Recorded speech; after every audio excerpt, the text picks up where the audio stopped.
sapat na po bang magtiwala lang ang tao sa Panginoong Diyos? Bagaman mahalaga yon, pero sapat na po ba yon? Hindi, kapatid na Glenn at mga kaibigan, sapagkat may ipinagagawa ang Panginoon Diyos sa tao. Ano po? Ano po yun? Ito, ang mababasa natin ay ang nakasulat dito sa Job sa 36 at ang talata po ay 11. Pakinggan natin.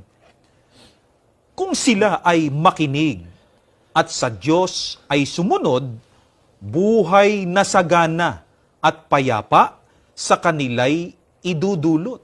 Ito po, mga kaibigan, ang ipinagagawa ng ating Panginoon Diyos sa tao para siya ay pagpalain. Ang sabi dito, kung sila ay makinig at sa Diyos ay sumunod.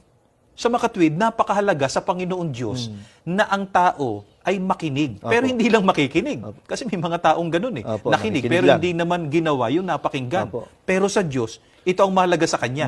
Matapos mapakinggan, yung Kanyang mga salita, anong inaasahan niya? May sumunod po sa Kanya. Susunod tayo. Ay anong pangako ng Diyos? Ang sabi dito, buhay na sagana at payapa sa kanila'y idudulot.